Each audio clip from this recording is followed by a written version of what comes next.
construction is presently in process. We have a crane that's down on Boat Ark, and it's still in the process of completing all the work. We first noticed this having taken place after a severe storm that hit our area, and when we came to the office the next day, we suddenly noticed that there were numbers of shingles that were laying out in the street and that had fallen off. So at that point we realized that we really needed to start doing something. Presently, our primary focus on our repair is to get the steeple to get re-shingled. Right now, that is a huge challenge. Our steeple is very tall, it's very steep, and it required 2 very large booms to come in and to be able to lift their workers up to be able to safely remove the shingles and replace the shingles with new shingles. Yeah. So is that the only part that's kind of being replaced? That is, church? yes. Okay. And talk about the historical significance of this church and how it has been kind of a staple here in the community itself. Oh, you're in my sweet spot now. Marvin Church dates back to 1848. It's the oldest congregation in Smith County.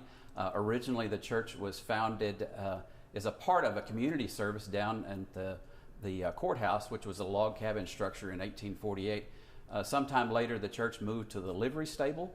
It turns out that one of the first pastors was actually the blacksmith in town. Then in the 1850s, we relocated to the corner of Boat Ark and Irwin Street, which is just across the street from our main sanctuary. There, the Methodist Church formed a partnership with the Masons, and they built a 2-story building. That lasted for about 30 or 40 years, and then one large meeting, the floor fell through. At that point, the Methodists realized that we really need to have our own structure. So this present space where we're standing here at the corner of Boat Ark and Elm, it was purchased, and then the construction began in the early 1890s.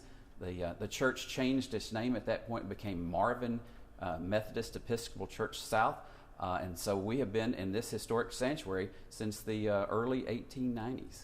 Wow, so that's a very long time here. And so, as you said, the building is a little bit older, and kind of as we were walking through here, you were explaining to me that, how does it logistically affect what you guys are doing here, being an older building and doing the repairs and everything like that?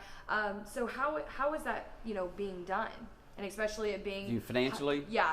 Or just how, especially it being, hundreds of feet above the ground. As hard as it is to imagine, this steeple that sits on top of this iconic church has been a part of the skyline of Tyler for some 130 years, dating back to the early 1890s.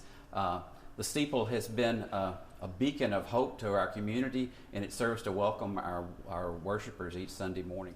As beautiful as is our sanctuary and again, the iconic steeple that sits on top of it, it would not be possible aside from the generosity of a very giving community here at Marvin Church, as well as we were also very blessed to receive a $50,000 grant from the Rogers Foundation to help us complete the repair work. Yeah, and how much, I guess, is it costing to do that altogether? At this point, we're still waiting for final numbers to come in, but it was cost several $100,000.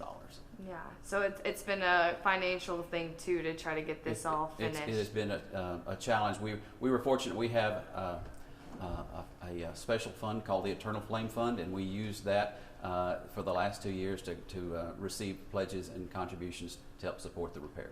Yeah, and when is everything supposed to be complete and finished and done here? Okay, so right now we anticipate that the repairs to the steeple will be completed in the next 2 or 3 weeks, just in time for the November 12th celebration of Marvin's 175th anniversary here in Tyler.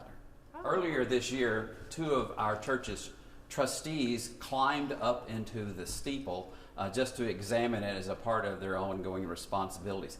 And as a result of their findings, they were able to take videos and bring back to everybody else here in the congregation. They found that supporting the superstructure of the steeple were 4 by 8 beams. Amazingly. And then also what was so fantastic is they happened to notice, and nobody's ever really reported this, that written on some of those beams are the names of workers who actually worked to build the steeple and those who have worked to repair it. And we noticed names that dated back to 1948. We thought that was really something special to tell our congregation. Yeah. Just wanted to share one last thing.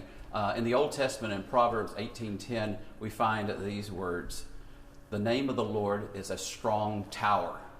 The righteous will run to it and be safe."